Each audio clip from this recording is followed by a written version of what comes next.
Hey guys, welcome back to another video. My name is Ryder Sigety. I'm a 5-time national GNCC champion and a part of the AmPro factory support off-road team. Right here, racing XC3 for the last and final race ever of XC3, but we'll get into that in a minute. Got the whole shot in my first race of pro class, which is awesome, and I don't know what to think right now. I didn't really expect to get the whole shot, but I've been doing really great at whole shots this year, and I'm definitely amped up. The arm pump is already coming, and we get into these woods, and I can feel that there's a bunch of riders right behind me on my butt, so definitely heart rate is already high. Just even on the line, I looked down at my watch, my heart rate was like 140 before I even moved a muscle to go and get on this track. So definitely a great race. We're at the Ironman Raceway, which is where I raced Motocross the Nations a couple weeks ago. So sadly they didn't really use any of the moto track, and the little part that they did was backwards. Not that I would have been too great at the moto track anyway, but still pretty cool to be back here. I was just here a couple weeks ago. Look at this line I take on the inside here, guys. Honestly, I didn't like the line at all, but at the time I thought it was a really great line, and I transfer over into this left line here because I know it's faster. And just a great race this weekend. I'm also here with my dad, Mike Sigety. Hello everyone, and by the way, did you hear Ryder's introduction? He said I'm a five-time GNCC, almost forgetting that he is just won another championship, but you got that right. Good job. Yes, definitely. And some of these hills, like the track conditions were perfect. Actually, when we were here a couple weeks ago for Motocross the Nations, it was so dusty. Like to get to the motocross track, you had to ride through a little section of woods that is actually a part of the GNCC track. And even on that little part of woods, I was like really nervous for Ironman because I saw how dusty it was. And then they didn't get any rain since then until pretty much this week, or the week leading up to the race, where they got a ton of rain and the conditions were perfect. That being said, there is some spots where it was definitely pretty dusty, and you guys are gonna see. I go up, I guess it's the FMF hill, and they there's a big like rock or something in the ground that I couldn't see. I hit it and I almost go over the handlebars. So make sure you guys keep watching that because it definitely gets sketchy a little bit. Yeah, and I am going to plug Yamaha a little bit here, but it is so true. Like, everybody would agree that, you know, some bikes have great this, other bikes have great that. Yamaha does have the best suspension, and so many times in my years and years of racing Yamahas, like, I've lost control of the bike and saw myself, like, out of body self slamming into a rock or something that I totally was not planning on hitting, and somehow the suspension just soaks it up. It's amazing. Yeah, definitely love Yamahas for the suspension. Speaking about hills, though, I know I was talking about the FMF hill a little bit. I feel like one of the things the Ironman, look at this line too, by the way. Another line that felt really good, but I don't know how great that really was. Speaking of Ironman, you know, a lot of people know Ironman Hill. It's kind of one of the infamous hills of Ironman. I thought it was like, I was really nervous leading up to it. Maybe when it's muddy, it would be bad. Look at this little log jump there. It was one of the easiest parts of the course, I'd say. It wasn't hard really at all.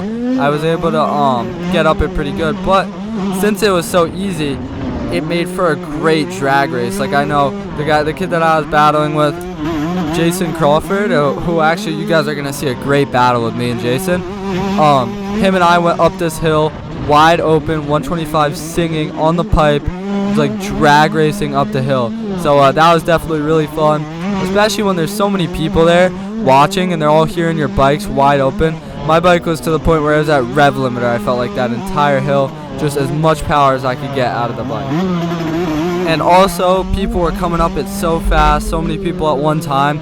I'll show you guys, if you haven't seen it already, if you're in the racing community, I'm sure a lot of you guys have. And there's a video of actually a girl getting hit as she's running across the track. I forget who hit her, but I'll show you guys later in the video once we get to that part on the hill. But let me know what you guys think. Also, look at this line, cut through the woods a little bit, over the log. So many of these lines, I'm not gonna lie, they're just different. They're not much better than the normal course. I know every time I took that line over the log, I felt like I had to, because if I didn't, I would be passed by Jason, who I'm battling with, who's right behind me. But he would just catch right up to my wheel. Like, I honestly think it was slower. And at one point, he pretty much almost passed me there. It was just a drag race of me trying to make him not pass me. So he does get around me at some point, though, and you guys are going to get to watch a good battle. So that is right that sometimes these alternate lines aren't much faster. As a matter of fact, this is one of the only races of the year, and they do it twice a year, so it happens twice a year, where the pros, like the XC1 or XC2 pros, like six of them finish within seconds of each other, because there really isn't more than just one good line. And when the courses are this, oh, here we go, Ironman Hill.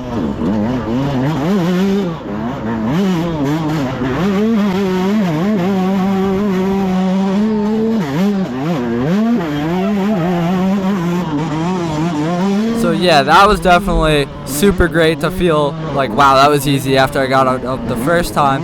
But definitely also a lot going on right there. There's spectators everywhere. You're coming up a blind hill, and that's how another line here. Oh, all right, I'll talk about this in a second. That's how accidents happen, right? And you guys are gonna see. I'll show you the video right now. This is the girl that got hit.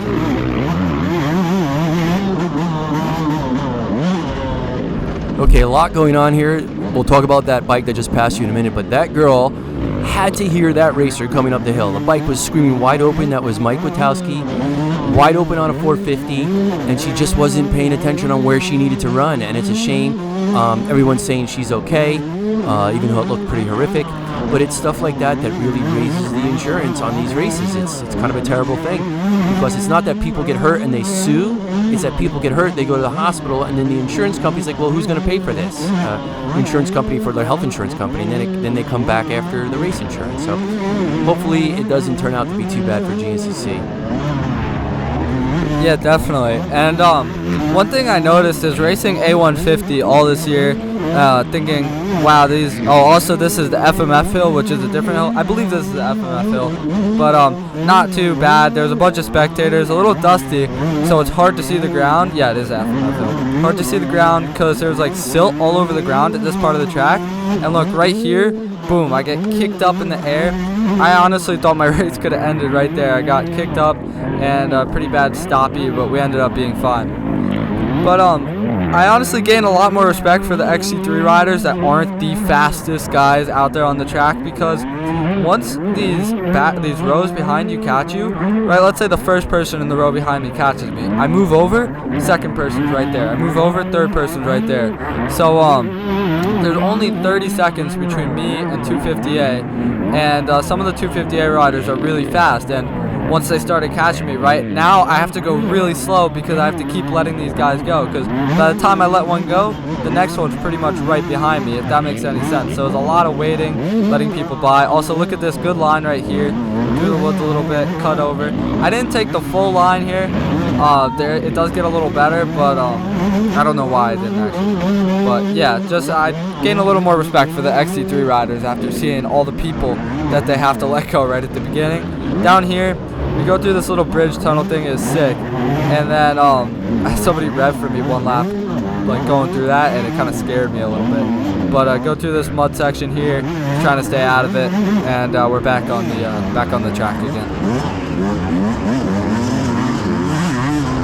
So at the beginning of this video, I said this is the last XC3 race ever, and I don't know if you want to explain that, Dad? Yeah, so this was actually the most well-attended GNCC ever in GNCC history, and actually this is their 50th year exactly, so it's like a milestone year. They had 2,881 racers for the weekend, so many that they actually had to split some of the races into two races, which they pre-planned. But the other weird thing is, like, the XC1, XC3 class that Ryder's racing in is kind of having a dwindling turnout, and then even today the turnout wasn't that great at all. So, and I hate to say it, again, I'm not like just pumping up Yamaha because they're good to us, but there's not a lot of brands making good 125s out there anymore, and so they're saying this is the absolute last year for XC3. Today is the absolute last race ever for XC3, so a little bit of a milestone for Ryder to be the last racer in the XC3 class and the last person to win an XC3 race, so that's kind of cool. So I had no idea until I watched this video with Ryder how many times he had to pull over for 250A and some 4-stroke A riders. Like they're just so much faster and they're flying. I mean, these people could be XC1, XC2 next year. But yeah, that must have been. I wanted to ask you actually about that. What did you expect was going to? Let's start with that. What did you expect was going to happen when racing XC3? What did you think was going to be the good part about it and the bad part? Well, I thought it was going to be great having, no people to pass really, and maybe, let a couple people by. And I was super excited to have a battle that really didn't mean anything. Like, I don't have any benchmarks in XC3. I don't know how I should compare against these kids. I don't know if I should be faster or slower than them. So if I beat them or if I lose, I'm not going to get too worried about it, I didn't expect to be passed by this many people, but it's all part of it. I think mostly just 250A riders, not many, or maybe it's open A. It's the front A class, not really the second A class. Too many riders, but I definitely didn't expect to be passed by that many people, and I thought I'd be able to kind of stay with them longer. But the problem is, as the people start catching you, you have to keep moving over and over. Like here, I hear somebody coming, I have to move over all the way to the right side. Oh, that's Meatball, by the way. Prayers to him. I think he's all right now, but you guys are going to see later in the video there's a really sketchy downhill braking bump that thankfully my dad was standing at and pointing, because there were so many people that got hurt on it. And you guys are going to see Meatball, actually you won't see, but Meatball actually fell. There's a video of it on his Instagram where he ate it pretty hard there and ended his race. James Jenkins also went down there too, really hard. A bunch of people flipped over. Like at first, I was probably 50 yards away, and I heard all the spectators scream like, "Oh, that was bad!" And then like a minute or two later, somebody else crashed in the same spot. I'm like, "What's going on over there?" So then I went up there and saw there was like a really bad kicker and a divot in the ground. It was bad. Thank God, not too many people got hurt there. But what's really funny, Ryder? Let's show people some pictures. Like we sometimes run a rear camera, and if you watch some of Ryder's other videos, especially his tour videos, it's amazing footage with the back camera. And this other person that he battled with, Isaiah Brown, he battled literally like 3 of the 6 laps. And every time you went by me, you two were within yelling distance of each other. And there was photographers taking pictures. And take a look at this. In every picture, Isaiah Brown and you are in the same picture. Yes, I also wanted to apologize. I was saying, it was Jason Crawford that I was battling. Sorry, it was Jason Crawford that I was battling with, not Isaiah Brown. But yeah, definitely, I'll show you guys the picture now. It was also in the thumbnail. I know you guys probably saw him right behind me, but look at all these. So here he is right here. This is on the start, so obviously he's going to be right behind me. This is like a lap in. You see him back there, and this is probably like 2 or 3 laps in, so definitely stuck with me for a while. And we had a great battle. Actually, after the race, I thought it was interesting. He said this was the first battle he's had this entire year in XC3, which is just crazy to think about. That there was nobody, not saying that he won every race, he didn't, but that it was either everybody was always on such a different level than him that he didn't have anyone to battle with for the whole year of racing XC3 until Ironman, which is just crazy to think about. Yeah, your races have been non-stop battles. Like, this is so different for you. Like, every race, it's you passing slower people and battling with people in your class. This race is you getting passed non-stop by faster people. So it's really different. And the funny thing is, you finished 33rd overall, which is really good for you, and it is your best finish ever, but your next best finish is 34th, so it really isn't much different. I don't know if you guys just noticed that, I almost cut my head off with those white and pink ribbons there on the left. I went to take a line, and it was just not working out at all. It was gonna work out, but there was pink and white ribbon. And I actually saw a couple laps later, somebody knocked down that pink and white ribbon. But yeah, here's my dad, by the way, on the left, cheering me on. And getting passed again, of course. Another thing I wanted to talk about, I guess, with me getting 33rd overall, I'm surprised honestly that I got the best overall I've ever finished. I don't feel like I rode to my best finish ever. And also, letting all these people go takes a long time. And when I'm usually racing, everybody that hears a 2-stroke 125 behind them, they usually just let them go.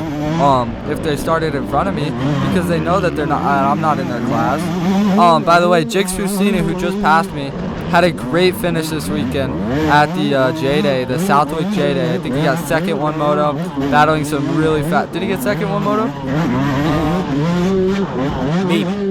I think so. I know he was running second and even first for a while at J-Day Southwick, which had some great coverage at Racer TV. There was awesome battles. So props to him. He's doing awesome this season. Yeah, there's a big rumor flying around, and a lot of people have talked about it, that J-Day is no longer going to be a Northeast New England-based series, that they're going to travel down south and somehow... Look at this line right here. Sorry, I mean to interrupt, but... You always have great lines. Very impressive. Yeah, even when you race like local events, like AA pros all the time, say to you, you have some amazing lines, so good for you. But anyway, J-Day is supposed to move down south and sort of piggyback with GNCC and be a couple days before or after in the same general vicinity as a feeder series, and it's sort of going to be, it's already got factory support supposedly, that that some of the factory teams, hold on, you should see me any second, and our pit here as we come through. This is auxiliary pits, right? Yeah, we'll be on the right. Yeah, I think I hit a tree or a rock or something and knocked my caliper, because listen to me as my front brakes don't work. Sorry, I don't know if you guys could really hear that, but I was coming in, I started like kind of getting a little nervous yell because my front brakes weren't working at all, and they came back in a second. I think I just hit them on something and the caliper had to like recompress, I guess. And yeah, I came in sketchy, way too fast, sliding with both tires.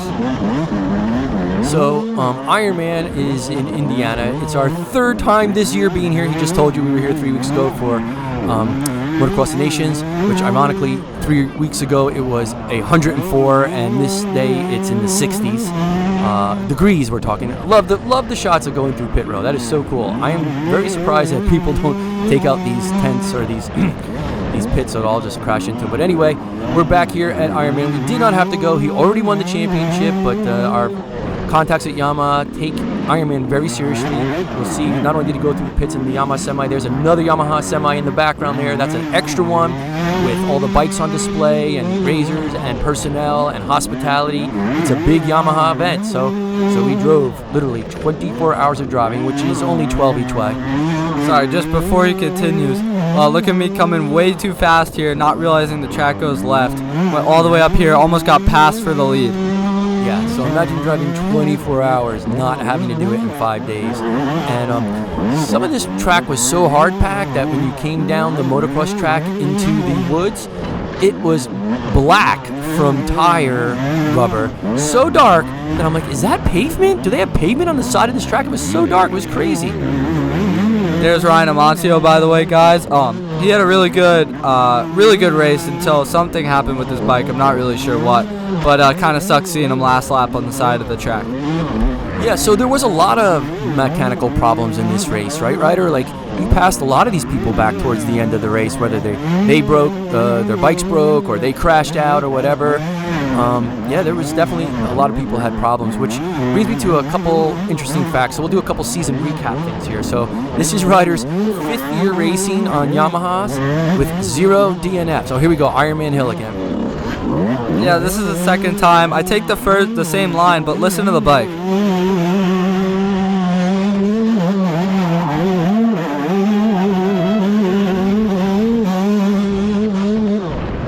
Yeah, like I said, definitely screaming the bike a lot, but if you guys rewind the video, you can see why. Right at the top of that hill climb, to the left, you're going to see Jason Crawford's front wheel actually in the frame. That's how close we were. It was a drag race, back and forth between us. And right there, that was my dad, if you saw him with the pit board, holding out a stick, pointing out that line where Meatball and I know James Jenkins, another couple riders, fell pretty hard.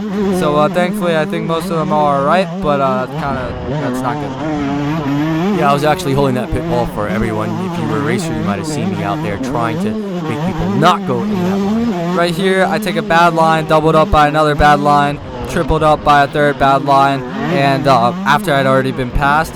So then Jason gets around me, and I figured, okay, this is kind of it for the race. You know, he drops me quickly, right? I was like, I had really not much hope at this point, and I'm just trying to keep up with him. But after he dropped me right away, I realized I could kind of stay with him a little bit. But man, I don't know if I was nervous. I know I didn't have arm pump at this point, but I decided to like quadruple down on my bad lines, take another one up here, which just kind of put me in a bad spot when you really don't want to lose the rider in front of you. And I felt like Jason and I were really close speed to the point where whoever was in front was the slowest. Like, if you could watch the person in front of you riding, you could go faster than them. But for some reason, right at the beginning here, he dropped me. So it takes me a little while just to catch back up. So one really weird thing is, like, this is approximately a 12-mile course. I forget exactly how long it is. And in your class, you can pit wherever you want, right? You don't have to pit in the pro pits. Well, where we decided to pit was nowhere special. A lot of people pitted there. A lot of people didn't. Turns out we didn't know who Isaiah Brown was. He pitted literally like one pit over from us. Like, when you pulled over for a pit, he pulled over for a pit together. I'm like, what's going on here? One thing that I'm extremely happy about is that Ryder finally got his health in order this year. Ryder, can you pull up your race results from the beginning to the end of the year? Yeah, before I pull it up, I just kind of want to explain what happened so you guys can see. At the beginning of the year, I was diagnosed with Epstein-Barr virus, and a lot of athletes I've been known to, it really just affects athletes more than anyone, I'd say, because it kind of stopped me from working out, stopped me from training. I wasn't even able to go to Florida because I wasn't fully prepared. And then even after the sickness had gone away, or the virus had gone away, it still took me a while to, or dormant I should say, it still took me a while to get back up to speed and where I should be. And winning a championship seemed pretty far-fetched when in the first 7 rounds, I only had 2 podiums, I think it was. Like, every race would go out, or every weekend we'd go out to the race, and I'd come back to school the next day, and kids would ask me, did you win? I was like, no. Did you get top 3? No. And it's like, it kind of felt like I was wasting my time, but crazy to see how the season turned around. I'll show you guys now. So, in addition to Epstein-Barr, which was definitely a big problem, that's a pretty cool line, Ryder. You had so many sore throats. You got strep throat. You had to get your tonsils removed. You had 7 rounds of antibiotics and steroids. And I swear it all started from the extreme dust events you were doing. You would do one of those extreme dust events, and then a few days later, you were sick every time. So thank God they don't have those extreme dust events. One thing we did learn, if you do extreme dust event, you should gargle with salt water and turmeric after the event, so you don't end up getting any throat issues. But thank God, when you had your tonsils removed, you can, if you hear, just listen to any video from the beginning of the year. He's talking like this, like every video, like you can hardly hear everything's clogged, and now he sounds like, well, I'm not gonna say normal. There's nothing normal about him, but more normal. Yeah, whatever. Right here, we're coming across a bridge. This bridge, I mean, it's like iconic for anybody who's raced Ironman. You know what this bridge is.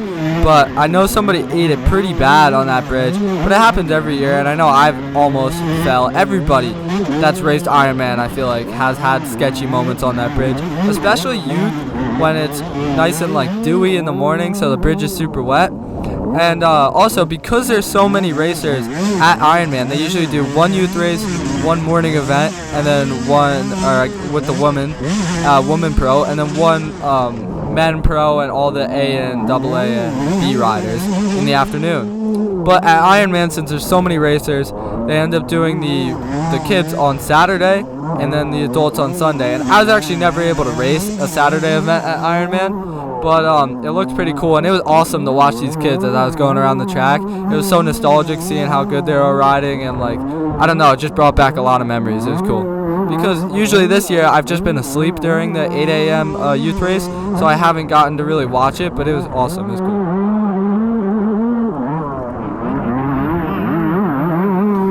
So at this race, there was a lot of debate on filter changes or not, and it turned out we had to do 2 filter changes for Ryder, because at one point the bike was running so bad he was just pointing to it that he couldn't get the bike to go. And the GoPro does such a great job of cutting through the dust that you really can't tell, but trust me, it was bad, and the filters looked like crap.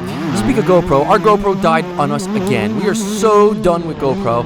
If anybody has an Insta360 they'd like to sell, we would like to try that camera, because we just keep having problems with this. We're so highly invested. We got like 5 cameras, 10 batteries, spare batteries, but it just keeps dying on us. Sorry about that. It's really annoying. Yeah, I don't know, also, it's kind of sidetracked, but I don't know what it is about that last straightaway. I was thinking, like, the first couple laps, like, man, I remember this straightaway. For some reason, my heart rate strap used to fall off there whenever I would race and go up that straightaway. And what do you know, it fell off again. It's just completely random that my heart rate strap always falls down at that exact spot. I don't know if I'm sitting on, like, a bump, but it just rarely ever happens, but it always happens right there. Yeah, it might be time to throw that strap in the wash and the dryer and tighten it up again. By the way, if you could please like, subscribe, comment, notify, that would be much appreciated.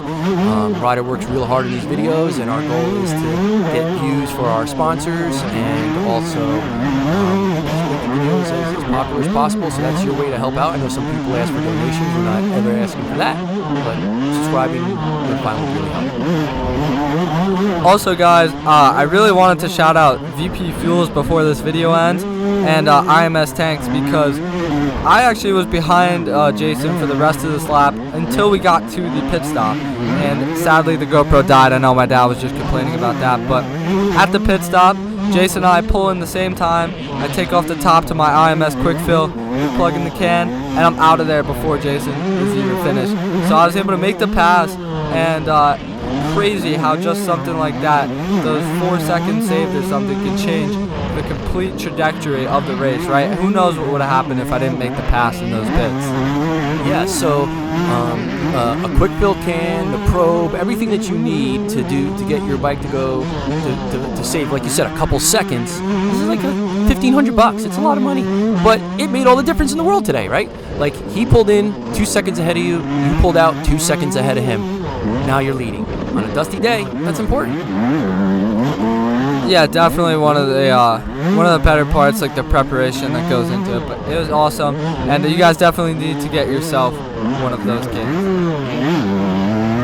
And the other shout out to VP Fuels. Ryder has gotten, I believe it's 10 out of 12 GNCC hole shots this year.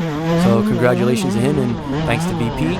Even when he goes to the local events and races on the AA line on his 125. Nice log hop there. Still gets hole shots on his 125.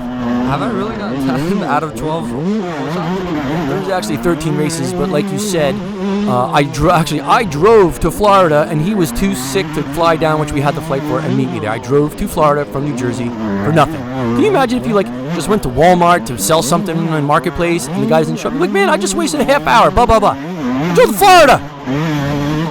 Yeah, definitely a trip, but at least I didn't have to drive, right?